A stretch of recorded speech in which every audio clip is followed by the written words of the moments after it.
Hello and welcome to Drawdown Toronto's Just Eat It Food Waste Challenge. My name is Erin Andrews. I'm the founder and executive director of the Impact Zero organization, and together we've partnered with Drawdown to help issue this Food Waste Challenge information series alongside experts in the field.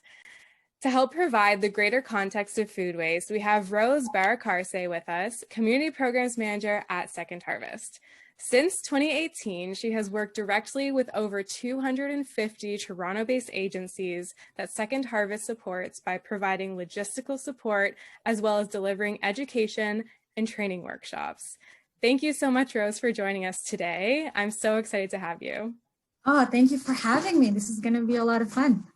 Yeah, definitely. So let's jump into this. We want to learn about Second Harvest. You guys have been working for over 36 years to reduce surplus food and also redirecting food away from landfills and back into the hands of food insecure communities. So from your perspective, why is there even so much food wasted in Canada in the first place?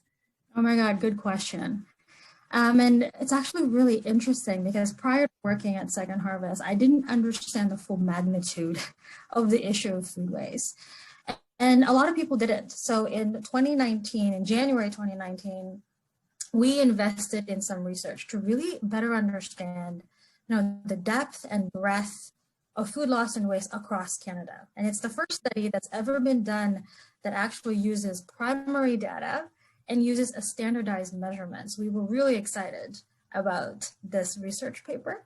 But at the exact same time, it kind of was a parallel conflicting emotion because we were so excited about this new thing, but our results were so troubling that it kind of paused because our data really showed that close to 60% of everything that we produced in Canada and import is wasted every single year. And that's the equivalent weight of 35.5 million metric tons, or the weight of 350,000 blue whales. And I remember I had to Google search blue whales. I was like, oh, they're just like tiny, they're whale size. They're big, but not huge. And then it dawned on to me that blue whales are the largest animal in the entire planet. And so we're wasting an equivalent weight of 350,000 blue whales. And to put salt on the wound, it was so interesting and troubling to note that 32% of everything that was wasted is perfectly good food. It's food that you and I would go to the grocery store and be completely okay to buy. And so good food, good surplus food that's going to waste every single year in Canada is the equivalent weight of 11.2 million metric tons, or the weight of 90 CN towers. So with all of those, that blew our mind. And when we kind of dug a little bit deeper, the next question that we asked ourselves was, okay, there's this huge problem. The scope is so large. What are the causes of food waste? Why is this happening? And we kind of found that there's a lot of causes. But for me, I think the main causes of food waste can be summed up into three main barriers. And so the first one is confusion around food date labeling. Oh my God. Mm-hmm. Before dates, expiration dates, we just don't know the difference between the two. And that confusion is actually leading to a huge amount of food waste. I would say that food date labeling is perhaps the leading cause of food waste across the food supply chain. So that's the first one. And then the second one is that there's actually a really huge misconception that businesses have around donating food. So businesses won't donate surplus food to a social agency, for example, because they fear that someone would get sick if they eat that surplus food. And I want to kind of say that, hey, that's a possibility that someone could get sick, but you're actually protected under the Donation Act, 1994 in Ontario, or the Good Samaritan Act, which is everywhere in Canada, in every province and territory. And then the third one is the saddest part, I think, is that we have really become attuned to wasting food. Wasting food has become a normal thing. You know, the abundance of food in Canada has led us to diminish the intrinsic value of food, of this life-giving nutrition. It provides us the fuel that we need to do everything in our lives. But yet we're totally okay if surplus milk goes down the drain, or fish that are caught that don't meet quota gets thrown back into the ocean to die. You know, consumers play a huge part. We love deals, 2-for-1 deals. So we go to the grocery store, love that, buy that, but then we let the surplus spoil. So we have normalized food waste, I think, and that has kind of led to your question of why we're here and why we're tackling this huge problem at this time. Mm-hmm. Yeah, and it just goes to show, like, with everything I seem to hear about in sustainability, it's like there's this like business side, but also the individual cultural side. It needs to be like both people kind of working together on those solutions to make it happen, right? Absolutely. Mm-hmm. Awesome. So now that we've kind of talked about the barriers a little bit, do you mind sharing with us like what Second Harvest does? What is your mission? What are you guys all about? I'd love to. So Second Harvest, we've been around for 36 years now, as you mentioned earlier at the top of the call. And so we are Canada's largest food rescue organization, and we are a global thought leader in food rescue. So we work across the supply chain from farmers to retails and everybody else in between, some consumers as well, to capture surplus food before it ends up to the landfill. And what we do with that food is we redirect that food to social agencies that then provide it to low-income folks. And so since 1985, which seems so long ago, we have rescued and delivered more than 155 million pounds of food and prevented 192 million pounds of GHG equivalents from entering our atmosphere. Which we're very, very proud of. And we at Second Harvest, we like to consider ourselves as a connector. You know, we connect the two issues of food waste and food insecurity. And we're also constantly building partnerships across the food supply chain, because we want people to be part of this food rescue revolution. We want you on the table, because just like what you just said, Erin, it's like it takes businesses and people working collaboratively together.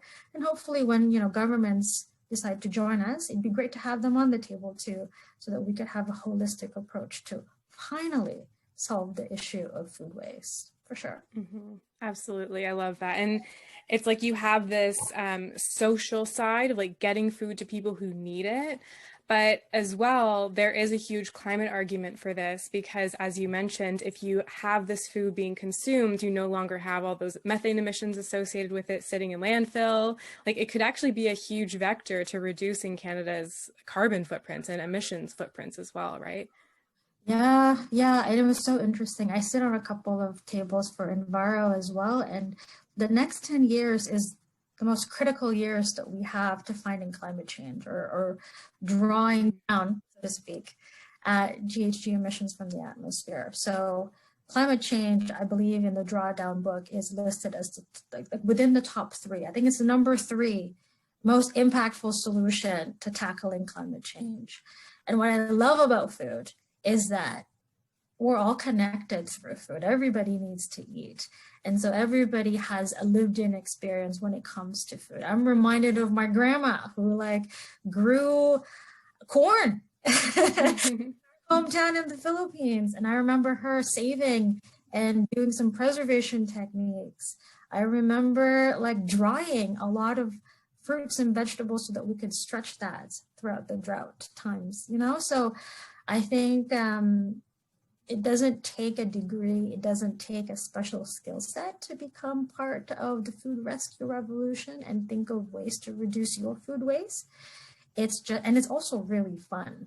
I find cooking from scraps like a challenge. Like I'm like a master chef pro sometimes when I give on the back because I'm like, okra, beans, some cheese. What am I going to do with this? Okay, game on. Yes, totally. It's like creation, like every day is different because your leftovers are always different. But Oh, yeah, I love yeah. that. So on that note of like you personally, because this work, no, like myself also working in the climate space, like I know sometimes a lot of heavy stuff, honestly. Mm. So as a fellow person working in this space, but then having that additional layer of supporting communities and having impacts on real people, and maybe even sometimes not being able to help all of the people you want to help. How do you do, what do you do to stay motivated, especially in times like this, in like COVID times when especially food waste, as we were chatting about a little bit earlier, is such a huge struggle for people? It's a good question. And I think this is like confronting your eco anxiety and staying motivated can be really tough. I find that there are days, it's a roller coaster of emotions sometimes for me. There are days when I'm like on top of the world and I'm in my groove and I feel very empowered. And then there are days when the days just drag and you just want to bring out a pint of ice cream, you know? So I think for me, what I've done to help me stay motivated and deal with my eco anxieties are a couple of things. I think the first one for me is I always acknowledge my feelings. If I'm feeling crappy, I'm feeling crappy. And I'm very honest with myself. If I'm feeling overwhelmed, then I let myself feel overwhelmed. Because I feel like burying your emotion just makes it worse, or it can manifest in other ways. So having a good cry is a good thing to have on your toolkit. Mm-hmm. Sometimes purging that emotion is fantastic. And then the second thing that I do is I transition to what I call like gratitude self-therapy.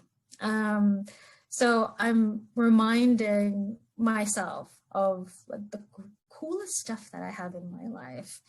And so if it's my work, I'm reminded that my team is fantastic. I remind myself that our drivers, who are essential workers, they're out there despite the rising cases of COVID, and they have a smile on their face and they're providing food to communities. I remind myself of a testimonial or a quick thank you note that a client would send over. And that just like brings me joy, knowing that, yeah, it's tough, but there are people benefiting. And then I remind myself that I am in the luckiest country in the world. It's Canada, and I'm not in a third world country where COVID has just exacerbated like social issues.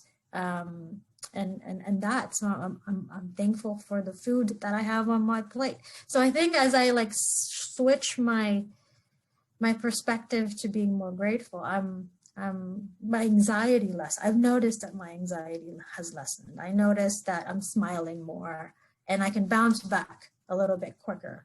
So yeah, that's what I lean on. It's kind of acknowledging my feelings, and then just practicing some good old gratitude. Yeah, I totally agree. But yeah, so I mean, is there anything else that you wanted to share about Second Harvest, about the work that you do? Is there anything you want to promote right now? I'll give you an opportunity. Oh yeah, for sure. So we are launching a series. We're loosely calling it the Foodway Speaker Series. And in this series, we will be welcoming different voices that goes around our pillars of education and training, which are food waste prevention, food safety, and food literacy and nutrition. So we will be unpacking things like how to store 101, food safety, 4 steps to food safety, things like how to preserve. We'll be also welcoming our food ambassadors to talk about, and not talk about food waste, but also share tangible skills that you and I can take back to our home kitchen and utilize. So for example, how do you preserve that surplus tomatoes during the summertime so that in the wintertime, you got homemade tomato sauce at your disposal? How to grow and compost will be a topic that we'll be discussing as well. The one topic I'm personally really excited about is understanding food date labeling, because once you really understand the difference between the two, it's game changer from a perspective of how much food you can eat and keep eating, and also from how much money you'll be saving. So yeah, it's really kind of fantastic of like knowing those tips and tricks, because they can be game changers in your food habits. So yeah, keep an eye out for emails from us and links to where you can register, but it's open for everybody. So yeah, jump in, join in the conversation, and let's get the revolution going. Awesome. And so if you viewers would like to join us in this challenge, please make sure that you register on the Drawdown Toronto website at www.drawdown.ca/food-waste-challenge. And you can follow us on Instagram at Drawdown Toronto and Facebook at Drawdown TO. Thank you so much for joining us today, and we will see you next week.